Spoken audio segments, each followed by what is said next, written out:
So, Discipleship 101.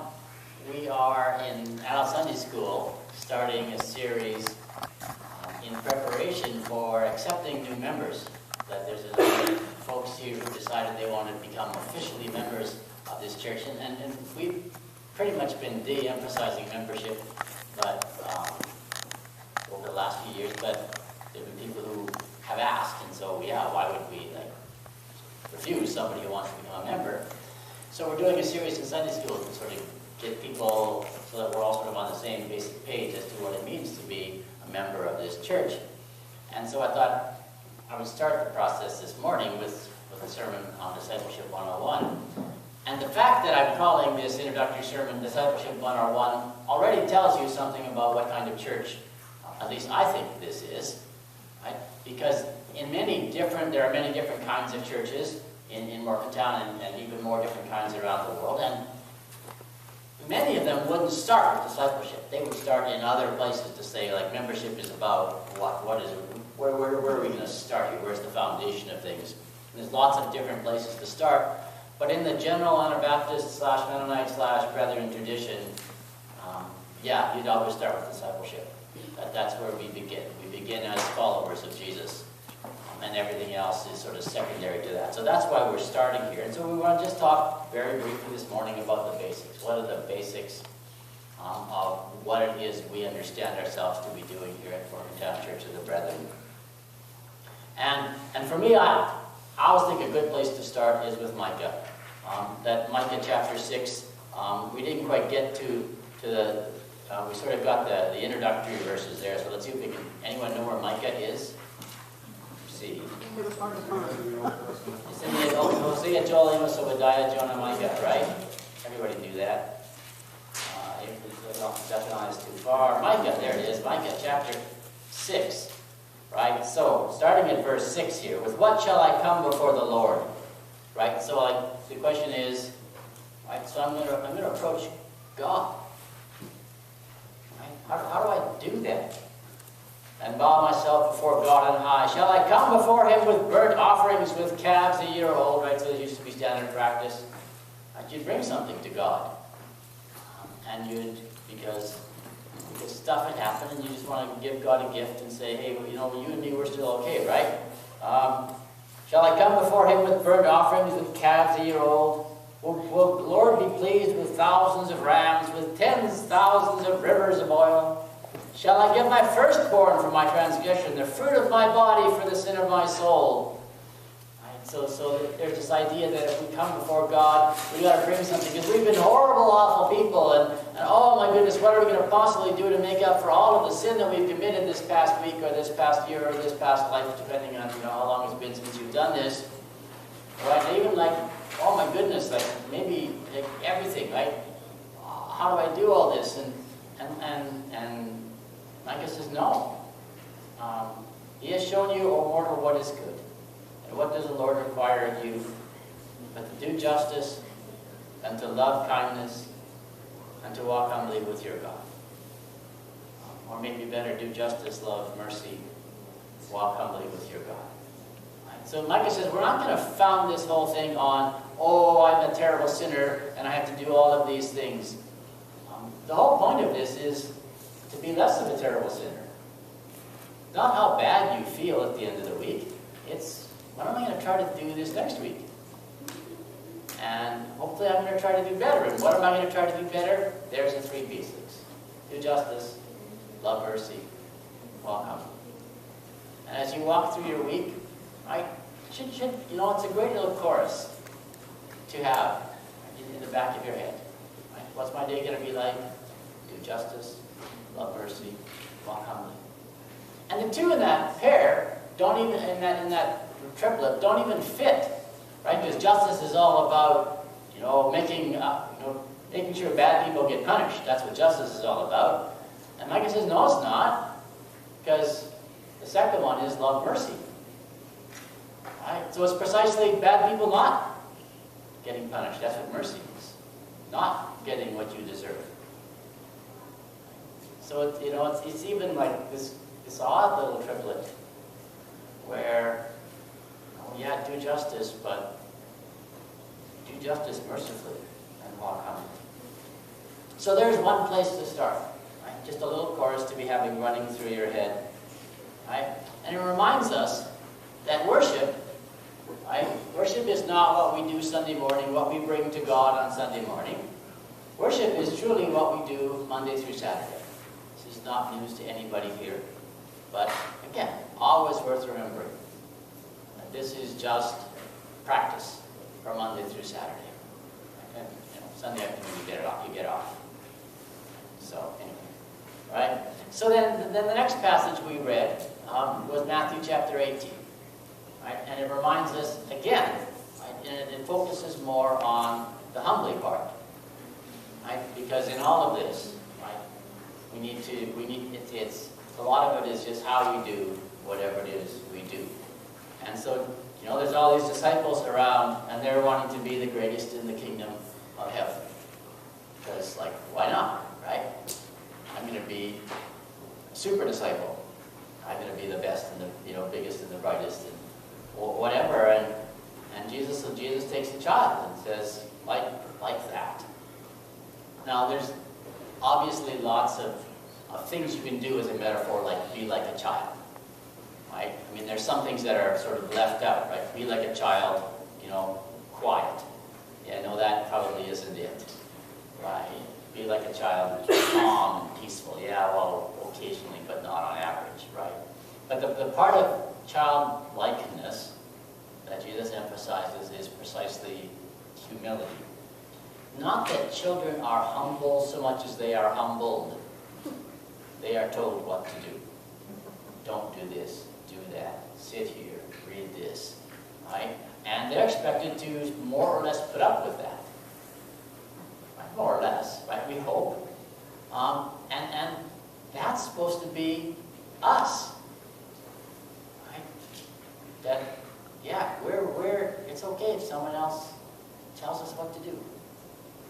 It's okay to just, be one of the regular, ordinary folks who gets told what to do. We don't have to be in charge here. Sometimes it's more of a pain in the butt to be in charge here than, But also Jesus says that the other part of being like a child is how we treat the children, right? And the key there is welcoming, because in the Bible, right, it's really, really important, hospitality. It's like job number one. You're not doing hospitality. You're not welcoming the children. It's all broken. You can't do basic hospitality. The system is broken. So then, obviously, in Discipleship 101, from an Anabaptist /Mennonite /Brethren perspective, right, we always go back to the Sermon on the Mount. And this was the passage, that was the center of the passages for this Sunday in the lectionary, so it all fit rather nicely together. And there have been in the history of the world at least 1 million sermons preached on the Sermon on the Mount, and God willing, another 1 million will be preached at some point. And you could do this probably as well as I do most of the time. But this morning I wanted to think just a little bit about the rewards that are mentioned. Right? So it's not, because especially in the Anabaptist /Mennonite /Brethren tradition, it's usually about task. Do this, do this, do this, and then at the end, well, at least you're not as bad as everybody else. Like, that's about as good as we get. And that's not what Jesus says. Jesus says, look, if these things happen, there's a reward at the end of this. It's okay. Right? It's not just okay. You're not just, barely acceptable. But God has some rewards. And every time there's a beatitude, every time there's a blessing, there's a reward. And in fact, Jesus says this whole thing is a reward, right? That's where the Good News translation that Mary read is such a wonderful translation, because it doesn't say blessed, which is like sort of this, like whatever is a blessed anyway. It says happy, which is a solid scholarly translation of the Greek. That happy is in some ways the best translation of this word, even though it sounds rather odd and like happy. Yeah, but Jesus says happy. Happy is okay. Right? And I know the youth are going, like, if we're supposed to be happy, why are we sitting in a church service? But you'll get there. Trust me, right? It's not all happy. So when Jesus lists the rewards here, in verse 3 and in verse 10 he says, right, for yours is the kingdom of heaven. So that's sort of a nebulous kind of phrase, whatever that means. And I'm assuming that those two, verse 3 and verse 10, sort of form an inclusio. They form the brackets around everything else. And the everything in between is supposed to explain what the kingdom of heaven looks like. Okay, so so if we sort of leave those aside for now and go, so what is the kingdom of heaven? Well, let's look at the other ones, right? Blessed are those who mourn, for they will be comforted. Jesus said mourning's going to happen, right? Because you love things, and then it breaks. People die, people move away, right? Stuff happens. Mourning is going to happen, and Jesus promises comfort. So part of the meaning of whatever the kingdom of God is being comforted when you mourn. Blessed are the meek, for they will inherit the earth. I think that used to be more of a blessing than it feels like now.